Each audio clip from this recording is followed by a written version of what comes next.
Hi, and welcome to Self-Driving Cars lecture number 7 on Odometry, SLAM, and Localization. We already made it halfway through this course. Now, in the remaining 6 lectures, what we're going to do is we're going to have a closer look at the classic modular pipeline. And in particular, we are going to have a look at the individual modules that the modular pipeline is composed of. For example, low-level perception and scene parsing, which is the content of the next few lectures, as well as path planning and decision making, which is the content of lecture 12. And of course, vehicle control, which we have already discussed in the previous 2 lectures. Now, in this lecture, we're going to focus on ego motion estimation and localization. Self-driving cars operate in a dynamic environment and hence, of course, must be aware of their ego motion, which is their own motion, and also the motion of the other traffic participants. The focus of this class is on estimating the own motion, the so-called ego motion. And there's 3 different types of motion estimates that we're going to consider. The first is called visual odometry. Visual odometry refers to the estimation of relative ego motion from images. Here's an example. On the left you can see the vehicle at time t, and on the right you can see the vehicle at time t plus 1, which has from time t to time t plus 1 undergone a rigid body transformation with rotation r and translation t. So this is a 6 degree of freedom rigid body transformation here. And I highlighted in red the parts that we want to estimate. So in this particular case of visual odometry, what we typically want to estimate is the rigid body transformation, or the 6 parameters that relate the current pose with respect to the previous pose. And that's why it's called relative ego motion estimation, because we are not locating or localizing the vehicle with respect to a global reference, such as a map, but we are localizing it with respect to a previous pose, previous time instance. The other category that we're going to have a look at is called SLAM, or simultaneous localization and mapping, where the goal is to build a map and simultaneously localize in that map. We're going to see that these 2 tasks have to be tackled jointly. And as you can see here, everything is red. So the map in this case is, as an example, is comprising 3 landmarks. So we want to estimate the location of these landmarks and the pose of the vehicle. And we want to do both jointly, so that afterwards we have localized inside that map, but we also have produced a map that can be used for localization later on when we drive in the same region another time. And this is the problem of localization. Given a map, for example, a map that's provided by a mapping company, such as a high definition map that's often used in autonomous vehicles, or a map that's automatically computed through SLAM algorithms by driving in that area before and mapping that area. So given such a map, we want to find the global pose of the vehicle, how the vehicle is located with respect to that given map. And these maps can be quite large. They can be hundreds or thousands of kilometers. So this localization problem can also be quite hard. Okay, this is illustrated here on the right, where you can see the vehicle in red because we want to estimate the pose, but the landmarks in black because we don't optimize the landmarks in this case. Now, all of these are useful things to do. For example, estimating the ego motion relative to the previous frame is important to integrate the trajectory over a longer time horizon, and in order to measure how well, for example, our dynamics model predicts, and in order to be able to control the vehicle. Of course, we need to know how we are driving. Localization with respect to a map is also important because we might add useful information to that map, such as the location of the traffic lights, that might in turn facilitate detection of the traffic lights. Or we might put other things in there, such as lane markings that help us keep the lane, or the number of lanes, and all this kind of meta information can be useful. So in practice, all of these things are needed for self-driving. And this is the roadmap for today. In the first unit, we're going to cover visual odometry. In the second unit, SLAM, and then finally localization. So let's start with visual odometry. This is the picture from before, and we're going to go a little bit more general now. We're first going to have a look at odometry in general, which is not necessarily visual. Doesn't mean it needs to be estimated from image sensors, can also be using other sensors. But the problem is we want to estimate the change in ego position over time through some sensors that are available to us. And often there's multiple sensors and we want to combine those.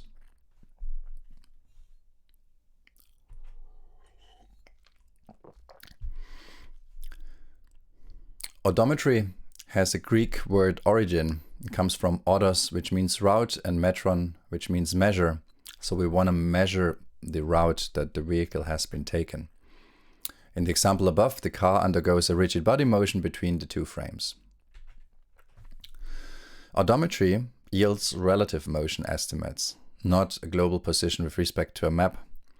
Therefore, it's sensitive to error accumulation over time. It's only precise locally.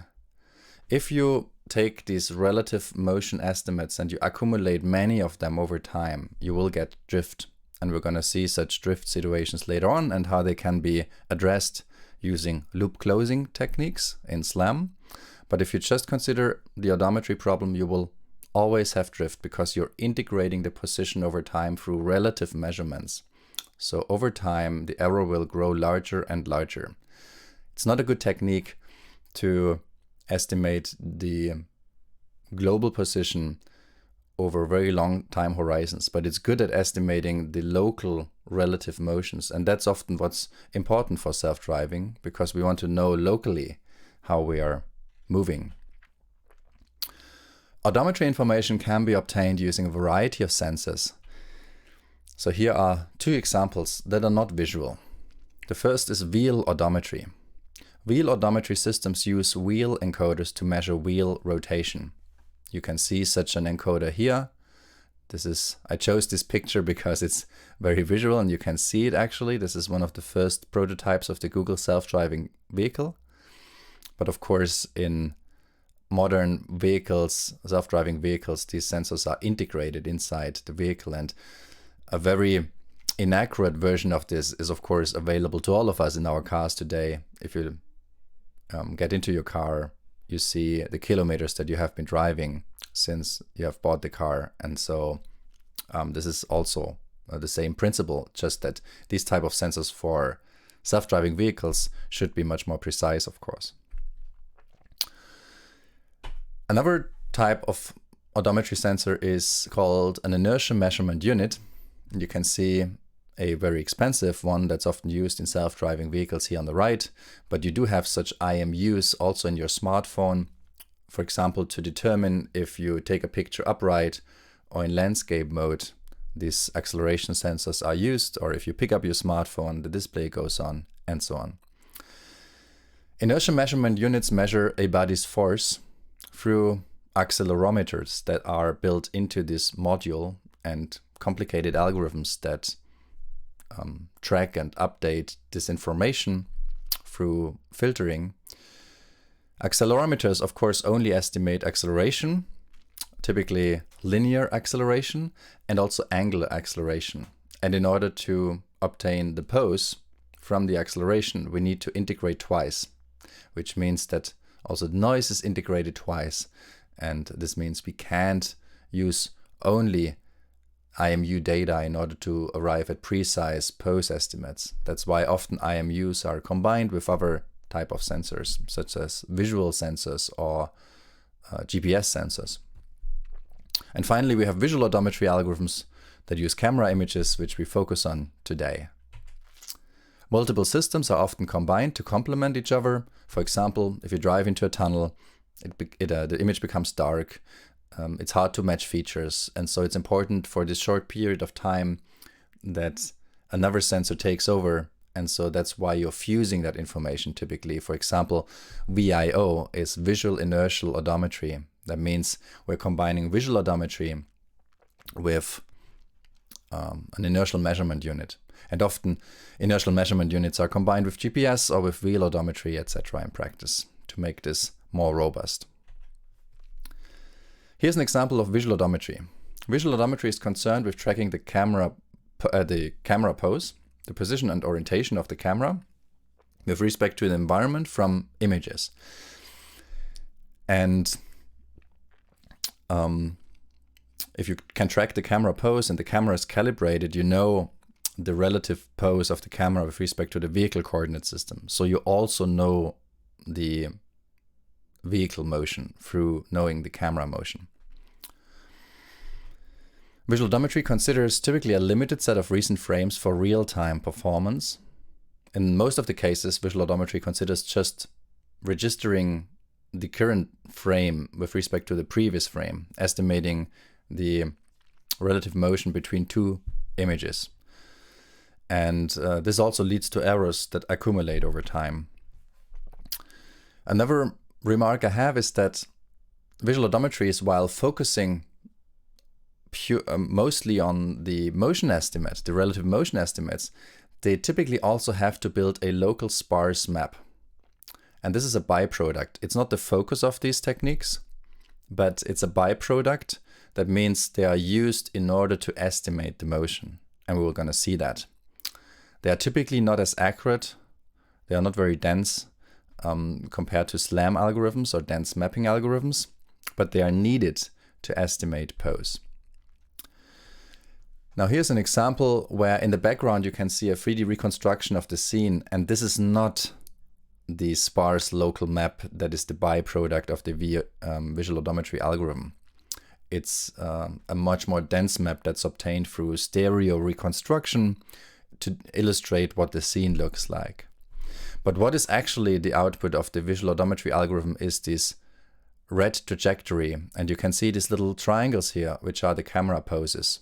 Each of these triangles corresponds to one frame, and you can see how the vehicle has been driving along this road and then over this bridge here, and this has all been determined through just image measurements. This entire motion has been determined through image measurements, and then by knowing the pose of each individual camera at each frame, we can then of course combine all the local reconstructions that we get from stereo into a very nice global reconstruction, as you can see here. So we can use the odometry information to locally map the environment as well.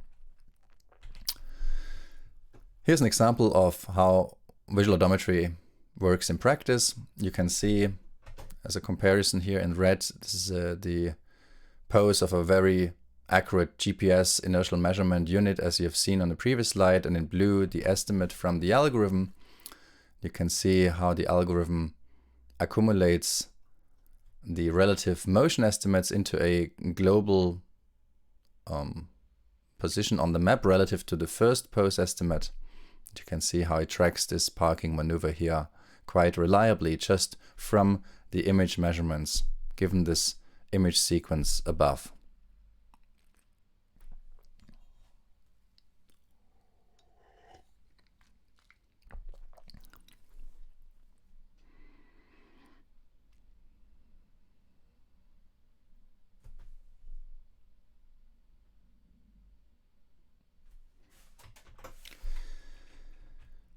Here's another example where first I'm going to show the input sequence that has been used, and then in the following the trajectory that has been estimated through accumulating the relative motions that have been computed through visual odometry, plus also the more dense map that has been computed through some simple stereo matching algorithm.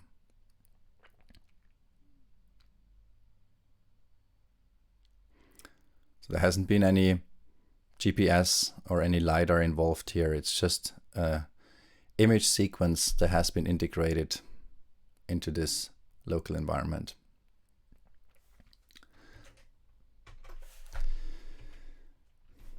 Okay, so let's look at these methods in a little bit more detail now. And we're going to look at two methods. The first type of method is called indirect visual odometry. And it's called indirect because we have an indirection step here, which is a feature detection and extraction and matching step. The input images from the input sequence are passed through a feature detector that detects salient points in the images and tries to match those salient points between respective frames, typically adjacent frames, in order to get so-called image correspondences. And then we have an algorithm that minimizes the reprojection error of these correspondences back into the image, and at the same time also returns some sparse map. And so through this we get the motion, the relative motion estimate. That's called an indirect visual odometry method because it's going through this feature matching step. Sometimes it's also called a feature-based visual odometry method. In contrast, direct methods omit this intermediate step and go directly from the input image sequence to the relative camera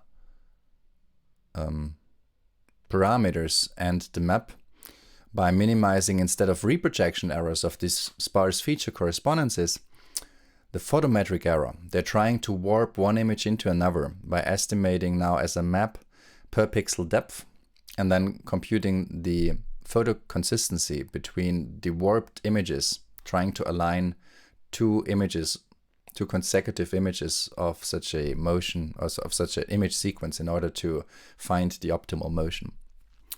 Both of these approaches have advantages and disadvantages, and we're going to come to this a little bit later in this unit. Let's first start with the classical indirect visual odometry approach. As already mentioned, the first step is for each image we need to find distinct salient points in the images that can be matched to the previous frame, where we also try to find those points. And we do this by looking for salient points in the image, for example, blobs. Here's a simple 5x5 filter that we could sweep over the images in order to find blobs in that image. And this is a checkerboard filter with which we could find corners in that image. And then we can take pixel intensities or gradients and combine them into a feature vector to describe these corners and blobs. And by then matching the feature descriptor, the value of these vectors, with respect to these feature vectors that have been extracted in the previous frame, we can get correspondences as illustrated here through these little arrows. So the starting point of these arrows are the location in the previous frame, and then the end point of the dot is the location in the current frame. And this is for a scenario where the vehicle is moving, the ego vehicle, and this is for a scenario where the ego vehicle is still but other objects are moving. Now this feature should be invariant to perspective and illumination changes, and there's many options. Some are faster than others. For example, SIFT, SURF, U-SURF, brisk, orb, fast, or just something very simple as here in this paper is often sufficient for self-driving. We typically don't need to be as invariant as in general computer vision because the two frames that we are comparing are taken very close in time. And so this means that not that much has changed. Of course, we want to be a little bit invariant to perspective and illumination changes, but we don't have to, for example, be invariant to 180-degree rotation, turning the picture upside down. That typically, hopefully, doesn't happen in driving as often between two frames. So we can use some simpler features that work quite well in real time. And then we match these features between two images by their similarity of the feature vectors. So we might build a KD tree in the first frame of this vector space that these feature descriptors live in, and then we are matching the current frame against that one. And that works quite efficiently in practice for at least simple descriptors like this here. So here in this case, very simple 5x5 kernels for finding features, plus something that's called non-maximum suppression in order to just retain the most salient ones, and then using the gradients at very specific sparse locations of such a feature descriptor and stacking those into a vector, and then finding the closest match in the previous frame. And you get something like this. So these are results from already more than 10 years ago, and already back then on a single CPU core you could get more than 20 frames per second. And there's, as you can see, there's a lot of image features matched here. So this is more than enough to estimate the visual odometry, which effectively comprises only 6 parameters, the 6 parameters of the rigid body transform. So there's a lot of measurements that we can derive very quickly. So this is the first step in feature-based methods. Now the next step is, how do we actually arrive at the relative motion estimate from these feature correspondences that we have extracted? And in order to understand this, we first need to look at the image formation process. And what I did is I took some slides of the computer vision lectures number 2 and number 3 and condensed them quite compactly for this class here in order to get a quick recap or a quick introduction into how image formation works, because we need to know this in order to understand how these visual odometry algorithms work. Okay, ready? So let's start with image formation. In a nutshell, we first need to talk about the basic elements, and these are typically points. For example, 2D points can be written in so-called inhomogeneous coordinates by just stacking the 2 coordinates. This is a simple 2D vector that describes 2D points, for example, a pixel in an image. And similarly, we can describe 3D points with a 3D vector. And that's clear. But we can also describe them using so-called homogeneous coordinates. And with homogeneous coordinates, we always augment the dimensionality by 1. So a 2D point, a pixel, becomes a 3D vector, and a 3D point becomes a 4D vector. And we do this such that we, like these points here, they are from a space P2, which is called a projective space. And the reason is that we consider all homogeneous vectors that differ only by scale to be equivalent. They are defining an equivalence class. That means that homogeneous vectors are defined only up to scale. So why do we artificially blow up from 2 dimensions to 3 dimensions? Well, this makes our life later on easier. We can then define, for example, the image projection process that's inherently nonlinear as a linear function, as a linear mapping. And so we can use simple linear algebra to define a lot of these mappings that we need to define. And we can also derive the epipolar geometry much easier with this definition. So this is inhomogeneous coordinates of a point, and we can describe the same point in homogeneous coordinates. But how exactly can we convert between these 2 representations? Oh, and note that homogeneous coordinates we always in this class denote, as in the computer vision class, with a tilde above the symbol to denote that these are homogeneous coordinates. An inhomogeneous vector x is converted to a homogeneous vector x tilde. There's a tilde missing here, as follows. So x tilde is little x tilde, little y tilde, little w tilde, and that is xy 1. So we simply add 1 dimension and we put the element 1 in there. And this is also what's called an augmented vector. If the last element of an homogeneous vector is 1, we call that an augmented vector. And that's the simple conversion from an inhomogeneous vector to a homogeneous vector. To convert in the opposite direction, we simply have to divide by the last element w tilde. Let's assume we have a homogeneous vector that is arbitrary, where w tilde is not equal to 1. We can divide this vector by 1 over w tilde such that the last element becomes 1. And so now we have obtained the so-called augmented vector, and we can read off the inhomogeneous part here by just looking at the first two elements, which is x tilde over w tilde and y tilde over w tilde, and that corresponds to x.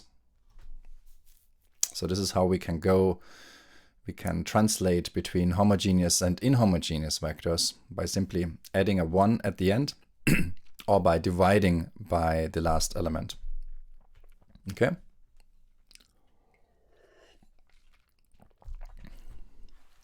Now here's a graphical illustration of this relationship, where you can see the homogeneous vector in three-dimensional space, and here you can see the homogeneous coordinate system, and then the augmented vector is the vector where we intersect the line that connects the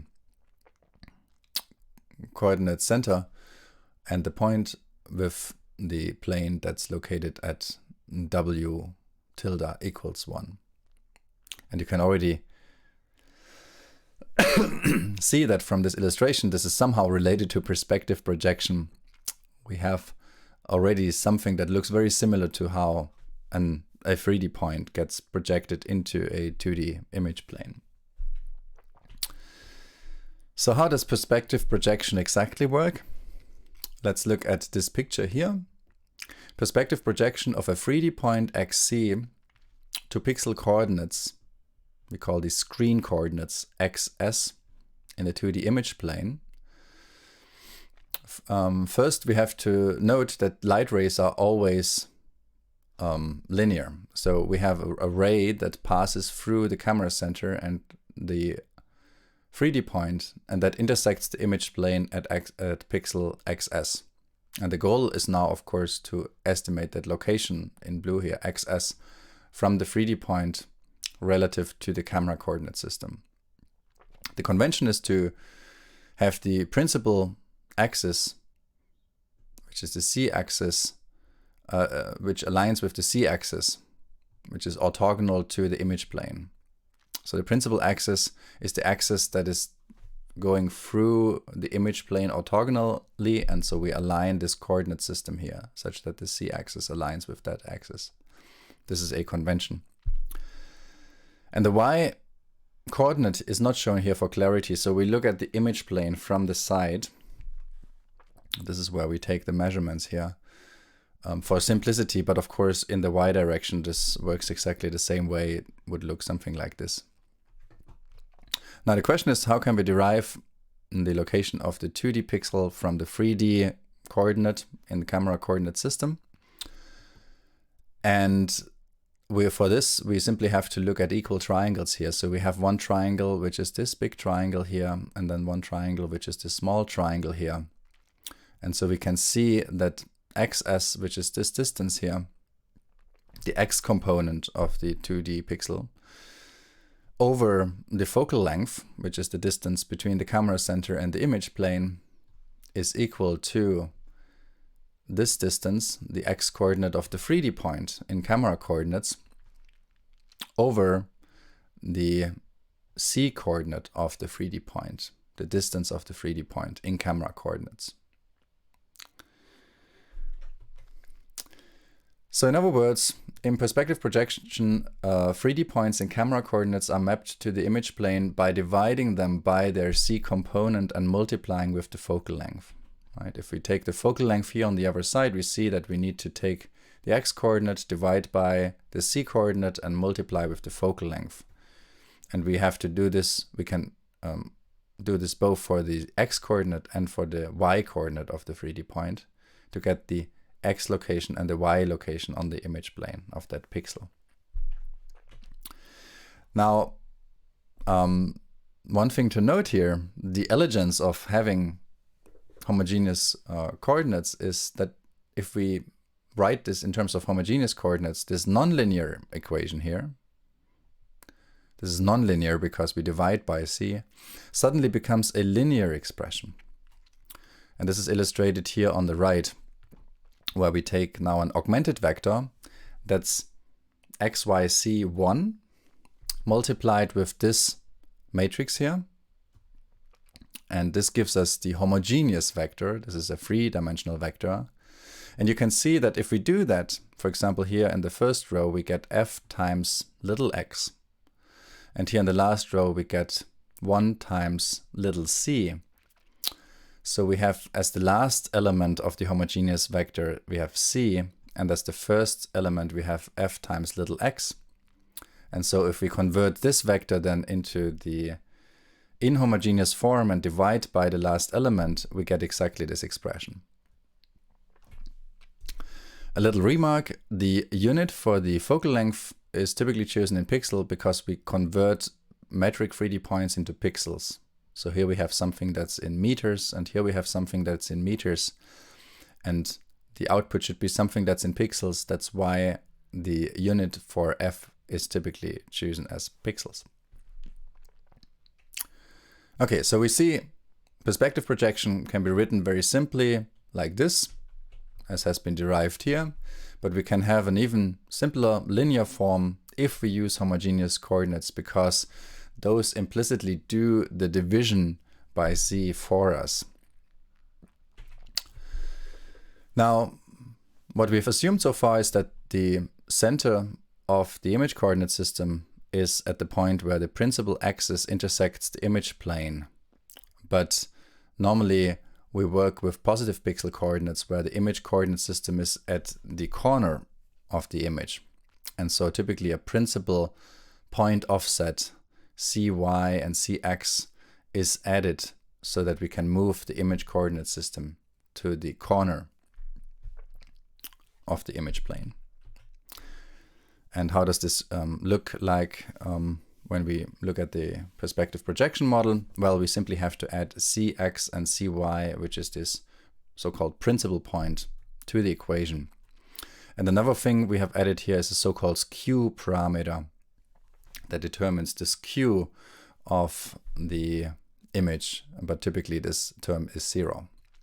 However, now we have defined the full pinhole perspective projection model, and we can also write this in terms of the homogeneous form, the linear form here on the right, where the elements now in red, this 3x3 submatrix of the so-called 3x4 projection matrix, this red part of the projection matrix is called the calibration matrix K.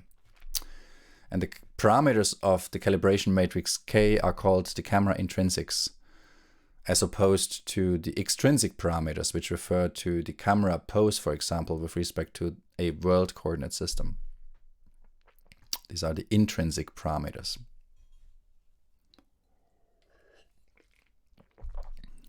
You can see that compared to before, we have now different f's for x and y, and we have this skew parameter, and we have the principal point. In this case, fx and fy are independent, which allows for different pixel aspect ratios. And the skew arises due to the sensor might not be mounted perpendicular to the optical axis, so we get a little skew in the projection. But often it's not needed because the manufacturing process is so precise these days, and so in practice we often set fx equal fy, have just a single focal length, and the skew to be 0. But we have to model the principal point because we really want to have positive coordinates, positive pixel coordinates, not negative pixel coordinates. Okay, so this is what the intrinsics look like.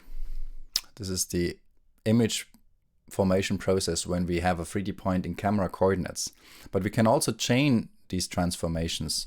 So for example, a 3D point might not be represented in camera coordinates, but it might be represented in world coordinates here in orange.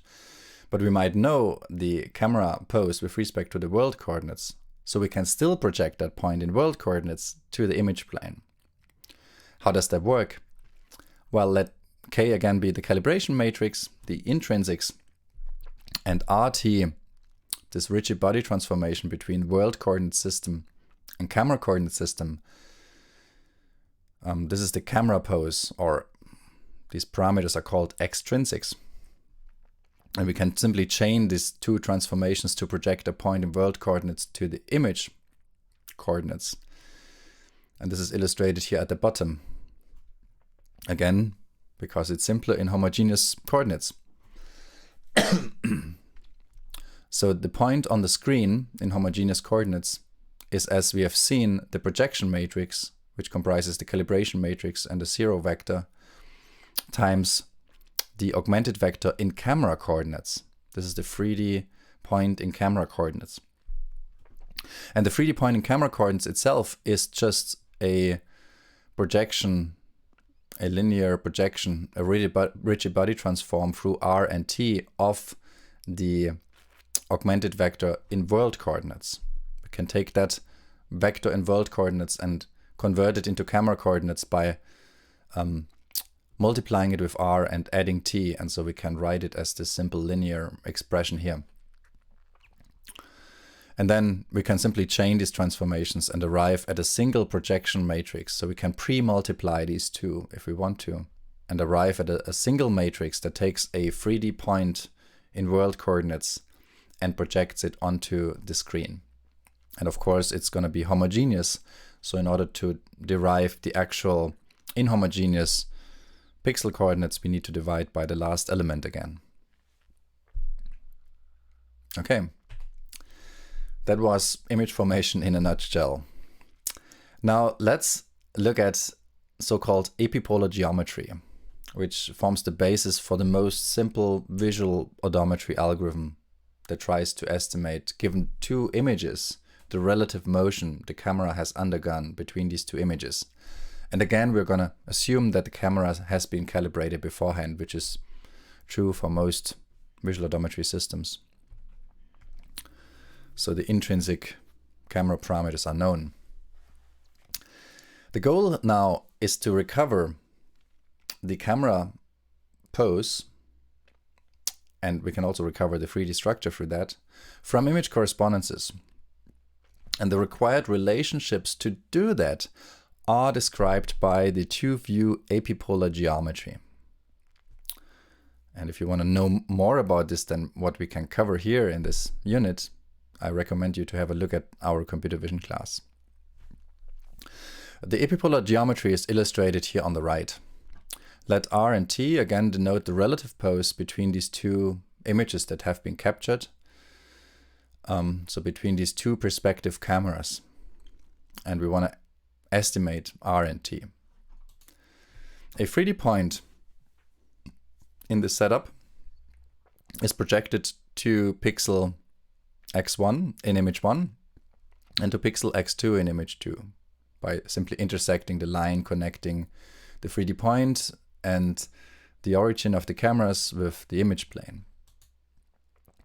The 3D point and the two camera centers span the so-called epipolar plane here in orange.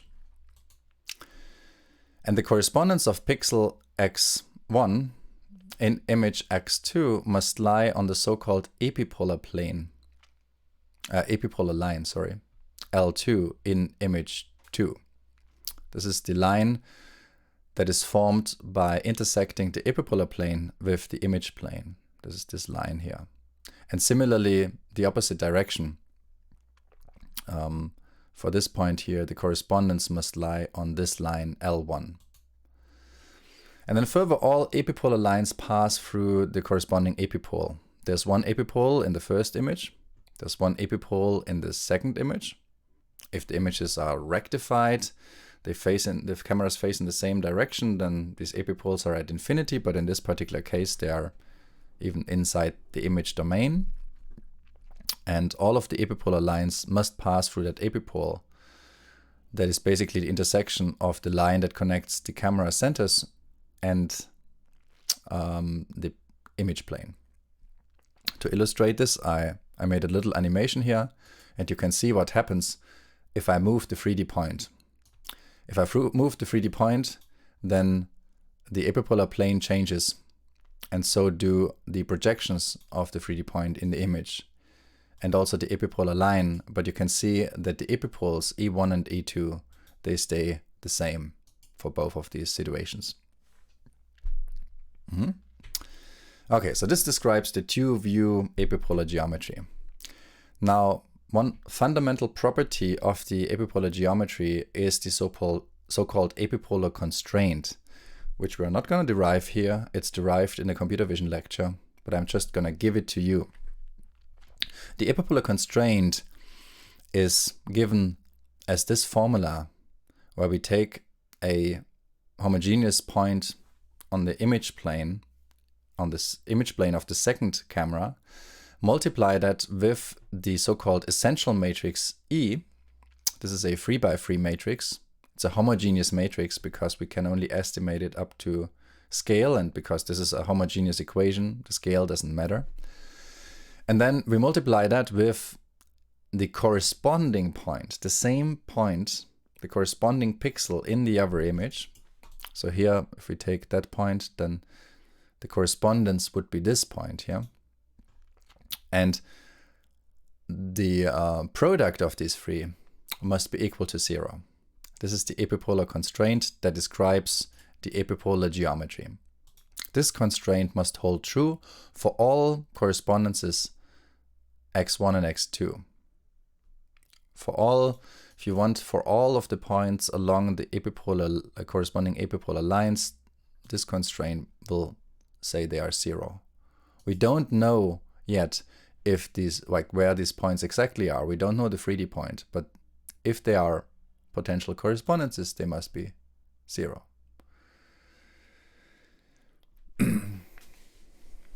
Okay. Now the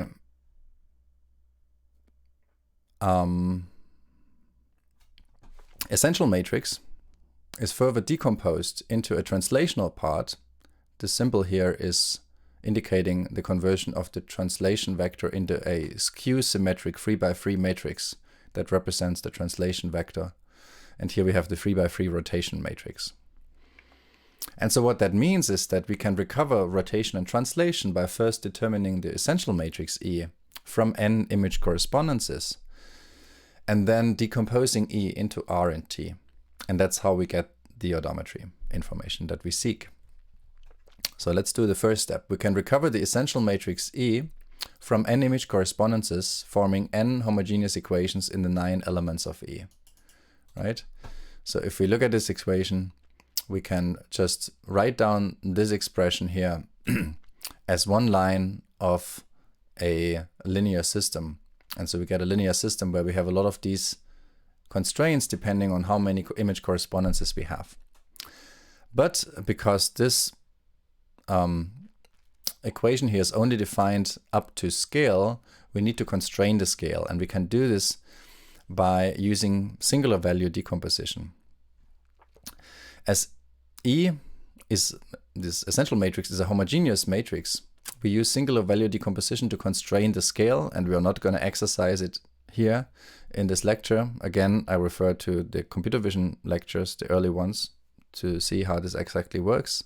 It just will tell you that you can use SVD to get the solution. Note that some terms here are products of two image measurements. For example, here we have y1 and y2, and hence amplify measurement noise asymmetrically compared to, for example, entries where we have just one measurement. And therefore, the so-called normalized 8-point algorithm that uses SVD in order to arrive at a solution of E first widens the observations to have zero mean and unit variance before calculating and back transforming then at the end the matrix that's recovered by SVD accordingly. So we normalize and denormalize in order to better cope with these asymmetries. Yeah, but that's just a detail. The main key point here is that we use SVD in order to recover E from a set of linear equations that we have derived from this epipolar constraint, given correspondences that we have determined beforehand, as we have seen. Now from E we can recover the direction T of the translation vector T, and I use this hat here to indicate that we can only recover the direction. there is an inherent scale ambiguity that we can't recover from just a monocular sequence of images. And so we can only recover the direction. So if we look at the essential matrix here and we multiply on the left side the direction vector t, and we look at this triple product here, algebraically we can show that this must be 0 because we have a triple product where two vectors are facing in the same direction here. And so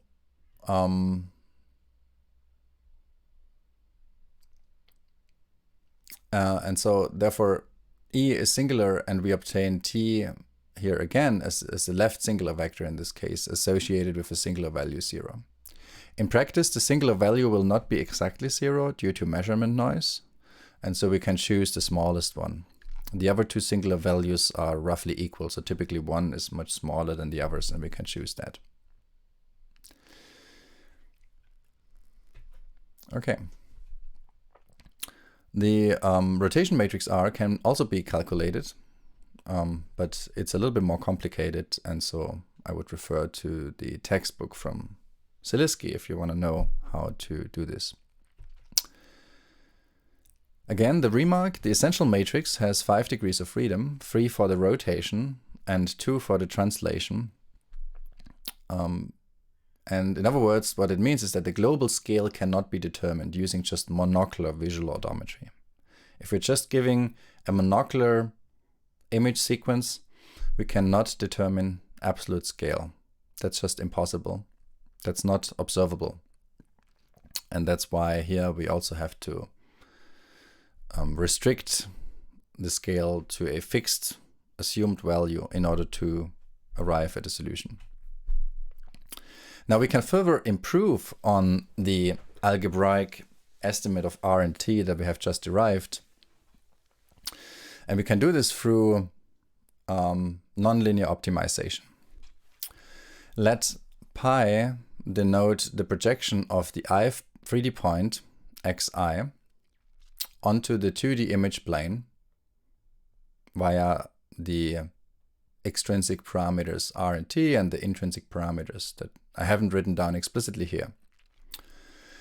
And let x1i and x2i denote the 2D feature correspondences in the first and second frame.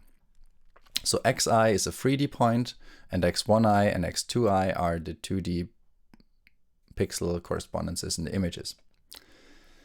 Now, what we can do is we can minimize the so-called reprojection error. We can project the 3D points of all the correspondences into both images, and we can optimize this with respect to the motion and also optionally the 3D location. And this is illustrated here. So we want to find the optimal values for R and T, and if we also want to optimize and have the time budget for doing so, we can also optimize the 3D points X by solving such a very small bundle adjustment problem where we're minimizing this expression with respect to RT and optionally X. And what is this expression here? Well, it's the sum of all correspondences where we're trying to minimize the reprojection errors. That means the measured correspondence in the first image with respect to the predicted correspondence and the measured correspondence in the second image with respect to the prediction. And you can see that for this prediction here, we're using the same function, except that in one occasion, in the first camera, we project the 3D point with an extrinsic parameter set of, this is the identity matrix and the 0 translation vector, because this point is assumed to be in the coordinate system of the first camera, so we don't need to apply any extrinsic transformation.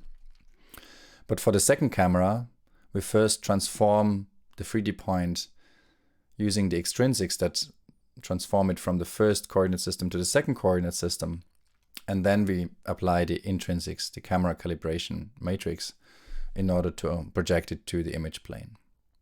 And that's the difference here. And we are optimizing this expression for RT in particular, but we can also optimize it for X, which then adds to the time that we need for this optimization, but improves results further. Optimizing reprojection errors as opposed to the algebraic solution from before often leads to better results, but we need to initialize the parameters, so we need the algebraic solution in the first place. The reason for this is that this better adheres to the actual noise statistics that we have when we take pictures, because here, for example, we have used an L2 norm, and that corresponds to assuming that these pixel coordinates, these correspondences, are subject to Gaussian noise in the image plane, which is a relatively good assumption for all that are not outliers, but that are correct, while the algebraic solution has a much different noise assumption that is not so realistic. Triangulation can be used to initialize X. So given R and T from the algebraic solution, we can shoot rays and find the 3D points in order to initialize X for this optimization. And we can, of course, get a speed up by that not including this X in this optimization, but if there's errors through the algebraic solution, then we can also not fix them. Outliers must be considered. If there's a wrong correspondence, that will of course heavily impact the result, because it's included here with a squared norm as well, like the inliers. The outliers are also integrated. And so they must be removed to not affect the estimate. And there's various techniques. You can use robust loss functions here that are not squared.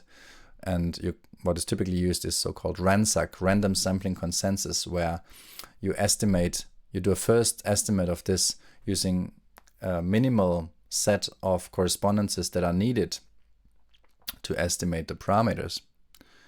And for example, in the case of the 8-point algorithm, it's 4 correspondences. And then you do this many, many times, and you check all the other points if they follow that model that you have estimated, and then you take the one that has the most votes where most of the points agree, and then you include all of the inliers and do a final optimization step. Again, also for nonlinear optimization, the length of the translation vector cannot be determined.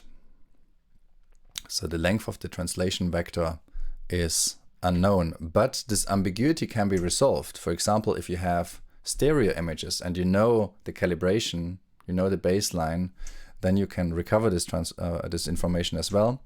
Or if you use wheel odometry, as we've seen in the beginning, we can combine wheel odometry with this visual odometry in order to resolve scale ambiguity.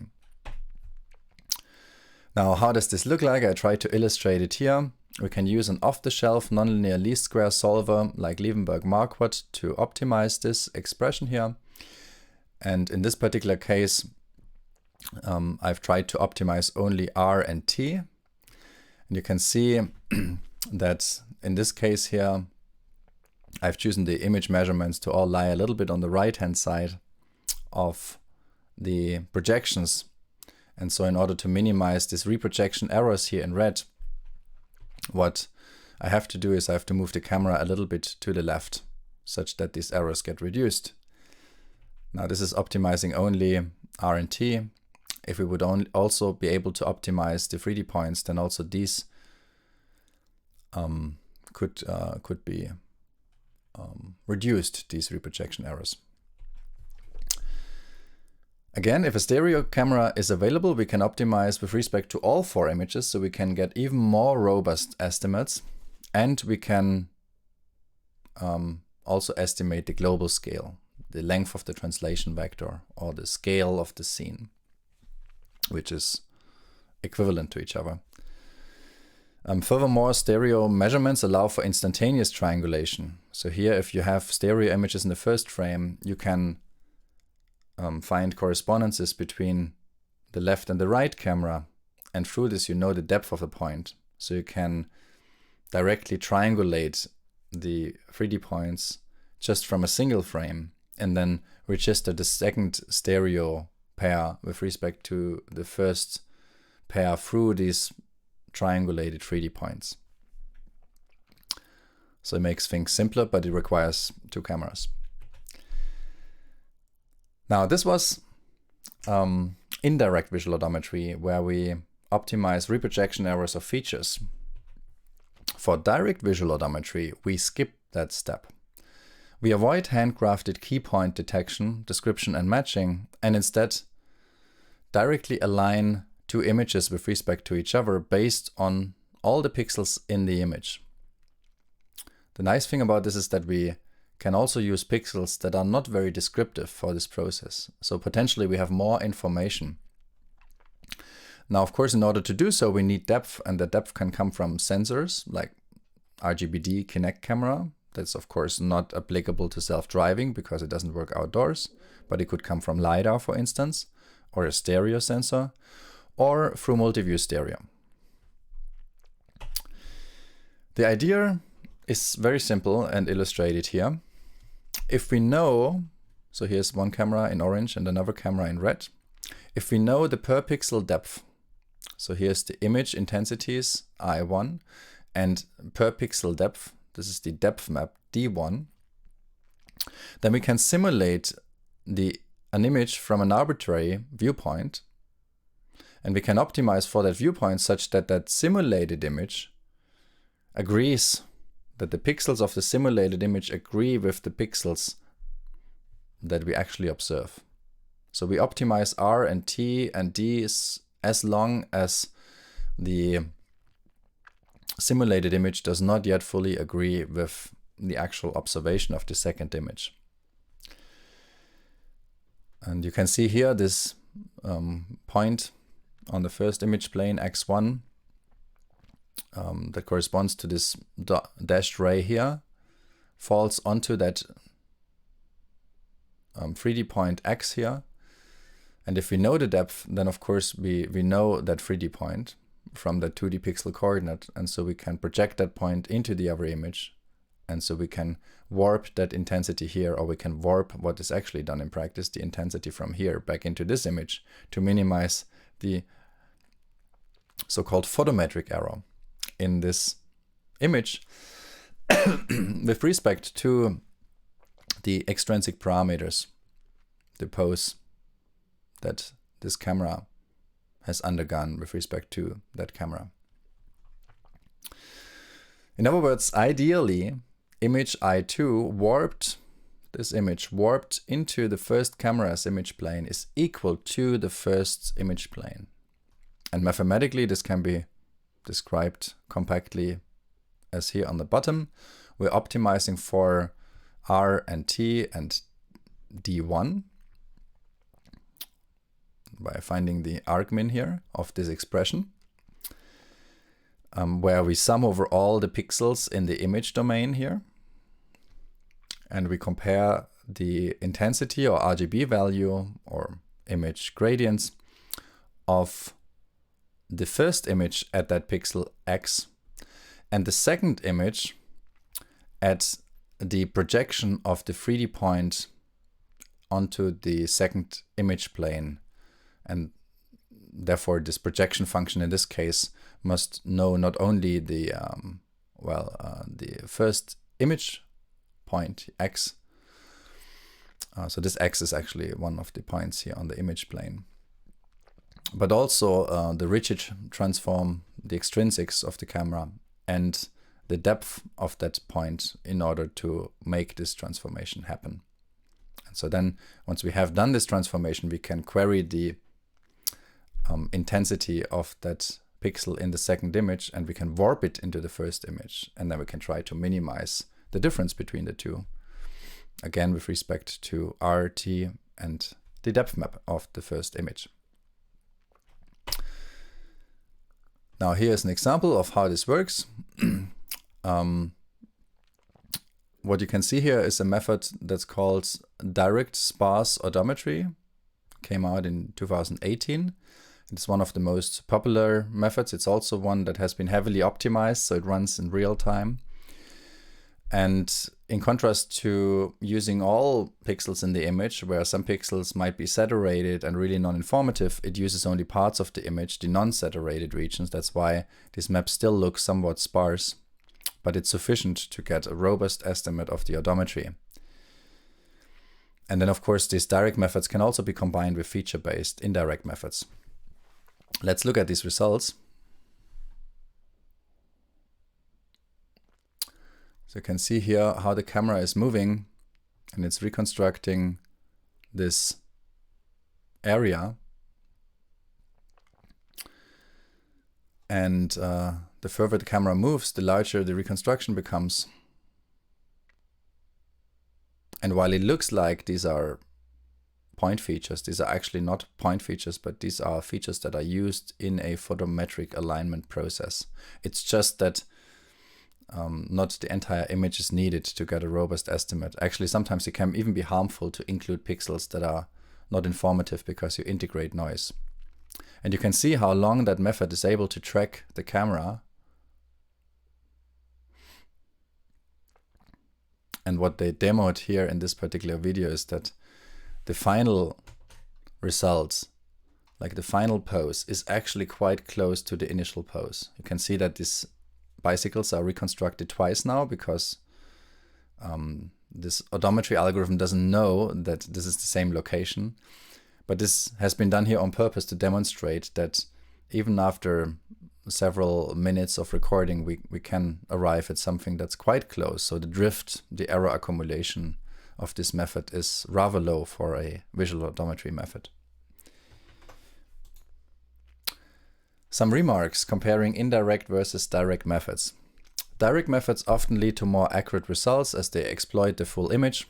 However, satisfying real-time requirements requires efficient implementations. Furthermore, they suffer from local minima and require accurate initialization. Feature-based methods are typically faster, but in general less accurate. This is because often only few reliable feature correspondences can be found. However, they are more robust to initialization and less prone to local minima. And therefore, both techniques are often combined. For example, feature-based methods can be used to initialize the pose that is then fine-tuned using a direct method.